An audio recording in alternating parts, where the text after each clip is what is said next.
Welcome to the deep dive. Today we're diving into a truly fascinating and sometimes pretty chilling stack of source material you've sent our way. It's all centered around alleged paranormal footage, unexplained sightings. Yeah, some really compelling stuff here. Definitely.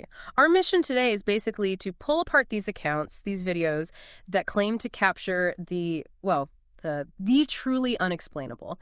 We want to help you understand what makes these specific bits of evidence stand out. We're not taking sides on whether they're real or not, just unpacking them. Right, looking within the footage, the context, the reactions. Exactly. We've got ghostly figures, mysterious lights, objects moving on their own, and the human reactions, which are often just as telling. Think of it as a shortcut, to getting informed on some of the most talked about alleged paranormal captures. Okay, let's unpack this. Let's dive into some truly unsettling footage. Hashtag tag Aphrodite. Direct apparitions and shadow figures. So let's kick things off with maybe the most classic type of encounter, direct apparitions, shadow figures.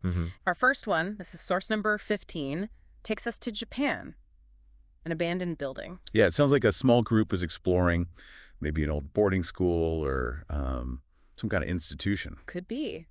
And they find this room, signs of someone living there, bed, nightstand, items, like maybe a homeless person. And no one's there. Yeah. And then the camera catches. Yeah.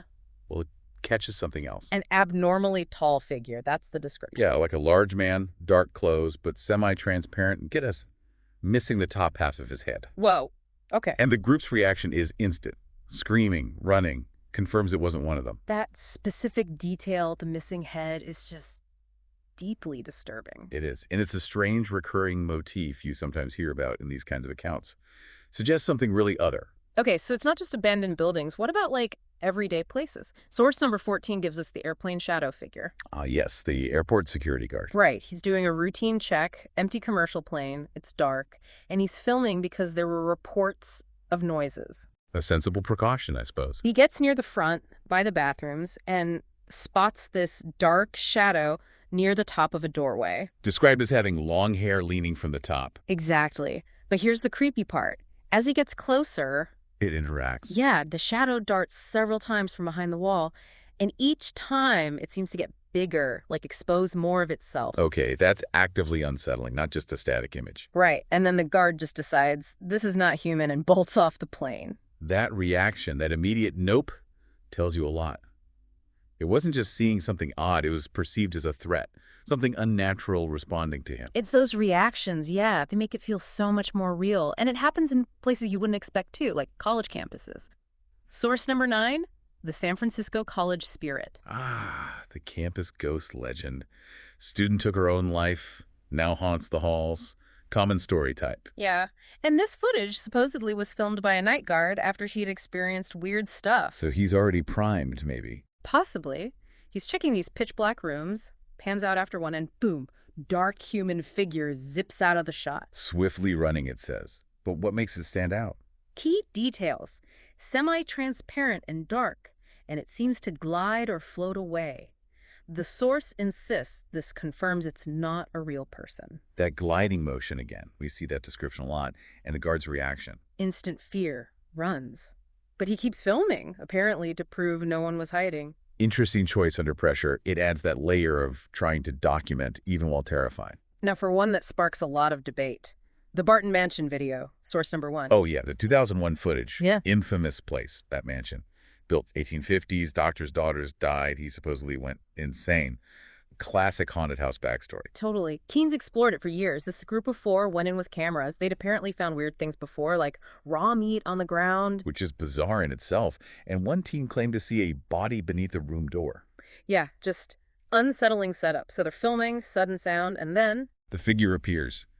Massive white figure jumps from a doorway.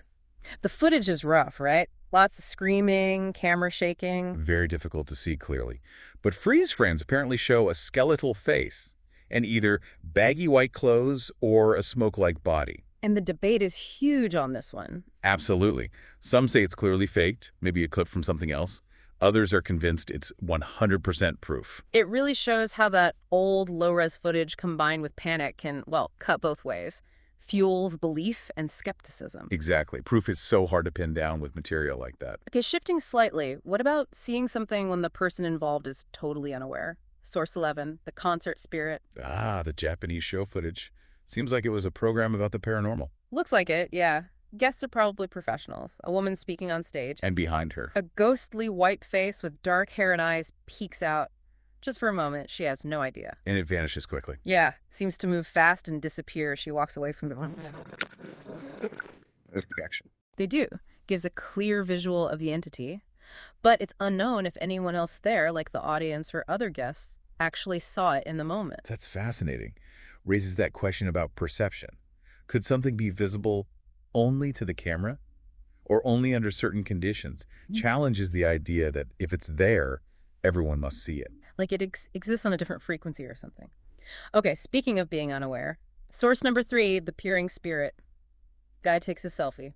The photobomb ghost. Pretty much. Behind him, peeping through a small window, there's this dark, ghostly face. Described as gray in color with an angry expression. Yeah, and the source argues it's too detailed to be just a reflection. Which is always the tricky part with photos. Yeah. Pareidolia. Reflections. Yeah. But the description is specific. The really unnerving part, he clearly didn't notice it when he took the picture, only saw it later. Ah, that taps into that deep fear, right? Being watched, completely oblivious. The observer right behind you. Totally. Okay, last one in this section. Source number 4, the attic sighting. Homeowner hears noises, sets up a motion camera. Pretty common scenario. And the camera catches. What? A misshapen, shadowy figure moving in a corner. It has a somewhat human build, but it's described as very unnatural and transparent to some degree. Does it do anything specific? It just moves around aimlessly, kind of flickers in and out, disappears and reappears multiple times before vanishing completely. Classic ghost behavior, almost. Transient, hard to pin down. Exactly. It's that ambiguous but definitely unsettling footage people often get when they suspect something's up in their own house. Leaves you with more questions. It's striking, though, how many of these are fleeting glimpses. Caught in motion, disappearing quickly. What does that suggest? Could be a couple of things, right? If these are, let's say, genuine apparitions, maybe they only manifest briefly or aren't fully solid in our reality. Or perhaps they move in ways we don't quite perceive normally. Or it could be about our perception. Yeah, that too. Our brains are wired to notice movement, especially peripherally. That quick flash caught by a camera might trigger an alarm even if we don't get a clear look. Gives you that something's not right feeling. Hashtag 272. Unexplained movement and interactions. Okay, let's shift gears a bit. Moving away from seeing figures, let's talk about unexplained movement. Objects interacting with the world. Poltergeist-type phenomena, essentially. Right. Source number 12 gives us the planchette movement. And this isn't your standard Ouija board. No, it's a Pazuzu board. Apparently aims to communicate with Pazuzu, the king of demons. Intense. Definitely sets a mood. So 2 friends are using it, someone else is filming, they're asking questions. And the planchette moves. It seems to jump forward towards another player. But here's the thing. They weren't touching it. Source says neither player was directly touching it. And they apparently checked the setup last table, no magnets underneath. Ruling out the obvious tricks. Yeah. And what makes the video compelling for some isn't high drama, it's kind of low-key. Well, they're startled, yeah. A bit skeptical even, but they stay relatively calm. And the planchette jumps several more times in a similar fashion. That lack of over-the-top reaction can actually add credibility sometimes, can't it? Yeah. It feels more genuine, less staged than if they were screaming the whole time. Exactly. It feels grounded. Now, from board games to something much more personal, source number 10, the sibling haunting. Ah, Donna S., the mother of 4 who filmed activity in her home around 2015. Yeah, and she mentioned having a difficult feudal relationship with her brother before he passed away in 2009 adds a personal layer. And the activity she filmed was quite varied. Very. Multiple videos showing cups and decor being thrown, a chandelier swinging, other small items moving gently. Right, I remember the quote. She's looking at something moving and says, "Weird. Oh my gosh, the surface isn't wet or anything. There's no reason for it to be moving, and it's moving again." That captures the mundane setting for the weirdness. Yeah. But she also made more extreme claims, right? Yes. She claimed she was physically attacked, pinned to her bed by the spirit, resulting in injuries, and that the activity actually spiked after she started recording it. That connects to some classic poltergeist patterns, doesn't it? Activity centered on one person, sometimes escalating physical interaction. Often linked to stress Or in this case, a potent emotional connection to the deceased. It's a complex mix. Okay, last one for this section. The late night footage from Costa Rica. Source number 2. The security guard again. Alone at night, hears noises outside his office, decides to investigate, filming as he goes. Smart move, documenting it. So first, he heads to the women's restroom. And the door just opens. Slowly creak open and light shined across the floor. He checks, walks past it, nobody there. Okay, creepy start. Then what? He goes to a waiting area, lots of chairs. And one chair, right in front of a desk, moves a few inches on its own. Just slides a bit. At first. But as he walks towards it, the chair fully turned to face him. Whoa. Okay, that's direct interaction. I'd run too. He did, ran back towards his office. But the climax happens right at the end of the hall, in his office doorway. What does he see? Hard to say for sure. Footage quality isn't great, but there appeared to be a figure, or at least some type of movement in the darkness. And then? The door slams shut, video ends, and the source says he was clearly distraught throughout the encounter. You can imagine. That's a whole sequence of escalating events. Classic buildup, captured passively, supposedly by the security system or his own camera. It's striking how these incidents, whether it's a planchette or a chair, seem almost intentional, like they're trying to get a reaction. What do you make of that apparent intent? Well, if you take it at face value, it could suggest different things. Maybe Yeah. it's just residual energy reacting to a presence. Or it could be an intelligence trying to communicate, maybe just cause mischief, or even instill fear. And the skeptical view. From that angle, it's often about psychological factors being on edge, misinterpreting sounds or drafts, maybe even unconscious muscle movements in the planchette case. But the pattern of escalation across different accounts is what keeps people coming back to the idea of active, conscious entities. #3, enigmatic beings and phenomena. All right, moving into our final category now. This is where things get really strange. Enigmatic beings, phenomena that don't quite fit the ghost mold. Beyond typical apparitions, yeah. Cryptids, unexplained lights, truly odd figures. Let's start with source number 8, the webcam visitor. Just two young guys posing for their webcam. Looks like they're having fun. Normal scene. But Well, then, near the bottom of the shot to the right, the source says, a small girl or entity appears, flashing this menacing smile at the camera. an uninvited guest in the photo. What's described about her? Eerie in stature and presence, face, seems wrong in a number of ways. Dark eyes, aged skin, bright yellow pupils. Yellow pupils. Okay, that's definitely hitting the uncanny valley. Humanoid, but wrong. Exactly, and the boys seem totally unaware she's there. She just doesn't fit the scene or the mood. That contrast is powerful. The mundane happiness of the boys versus this Yeah. unsettling, knowing observer in the frame. Very jarring. Okay, next up, source number 6. X strange creature in haunted building. This one apparently flew under the radar, uploaded 2016, not many views. Sometimes the obscure ones are the most interesting. What's the setup? Camera woman and a friend exploring an abandoned place she claims is haunted. You hear her say, "Boyfriend, come up here, what is that?" So she spots something. What is it? In a dim corner, there's this mysterious creature crouching. It's described as a mostly white figure that looks towards the camera with glowing eyes. Glowing eyes. Always a classic trope. Hard to make out details. Very, quite unsettling and hard to distinguish, and people can't agree on what it looks like. Like what? Some say it resembles a baby lamb without hind legs. Others insist it's something, well, unnatural. That's a perfect example of ambiguous evidence, isn't it? Poor lighting, strange shape. Yeah. Your brain tries to fill in the gaps, and you get wildly different interpretations. Is it an animal? Is it something else entirely? Exactly. Highlights how much perception plays a role. Okay, then there's the Okinawa jumper, source 13. Ah, the cliffside footage.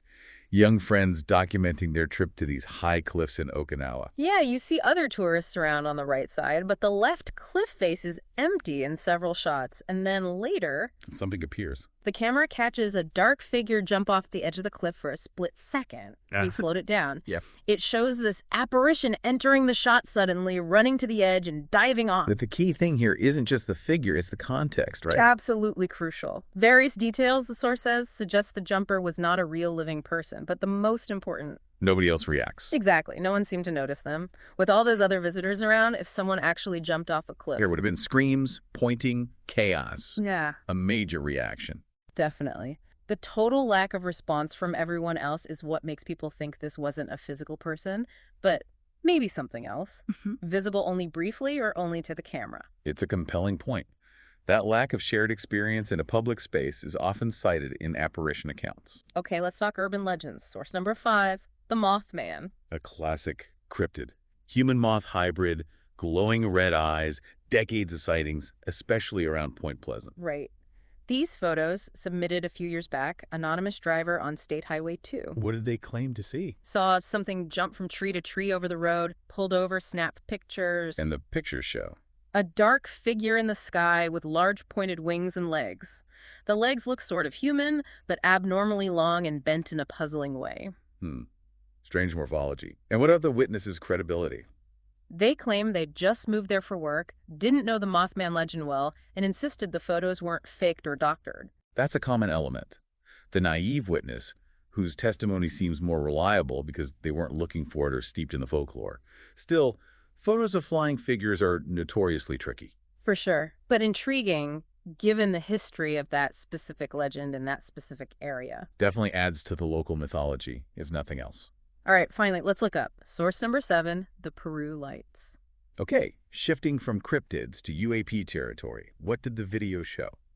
About 6 to 8 blue and white lights in a triangular formation over Peru. Triangular formation that always catches attention. How did they behave? They blink and flash in random patterns, they move slightly and sometimes disappear entirely before reappearing, mostly stationary, but seem to shift position a bit between appearances. And the argument against mundane explanations. Hard to excuse this as an aircraft or training practice because they were so stationary, and no actual craft, no body could be seen connecting the lights. So classic unidentified aerial phenomena, often compared to the Phoenix Lights. Exactly.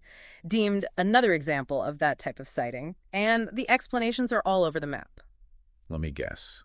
Aliens visiting Earth. That's one theory. Or a government conspiracy, secret tech. Or skeptics saying optical illusion, maybe even faked footage. No solid explanation. And that really brings up the big question, doesn't it? When you're faced with something like the Peru Lights or any of these phenomena, how do you even begin to sort out what's a genuine unknown versus a hoax? Or just, seeing something mundane and misinterpreting it? That is the million-dollar question, isn't it? We've covered such a spectrum today. Personal experiences, shadowy figures, objects moving, weird creatures, lights in the sky. What framework can we use when we encounter these claims? It's tough. But often, people look for patterns we've kind of touched on. One is consistency. Do similar phenomena get reported by different unconnected people across time and place, even if details differ? Like the gliding figures or the escalating object movement. Exactly. Another is ruling out the ordinary. Has every mundane explanation been reasonably excluded? Reflections, known aircraft, natural phenomena, deliberate hoaxes. We saw that with the Planchet board check or the Okinawa jumper analysis. Makes sense. What else? And then there's the human element we keep coming back to. Those raw, spontaneous reactions. Fear, confusion, sometimes even calm documentation under pressure. While it can be faked, genuine visceral emotion captured in the moment often lends weight for viewers. Like the guards, the teens. Right. None of these are foolproof, obviously. Yeah. But they're kind of the filters people use, consciously or not, when trying to decide if something warrants being called unexplained. Hashtag tag outro. Wow. Okay, so we've journeyed through a really wide range of alleged paranormal encounters today, from, those direct apparitions and shadows to things moving inexplicably, right up to those truly enigmatic beings and strange lights in the sky. A real tour of the unexplained, captured supposedly on camera. Yeah, and here's where it gets really interesting, I think, for you listening. What does this collection of footage, personal videos, security cams, photos, what does it all say about how we perceive the unexplained?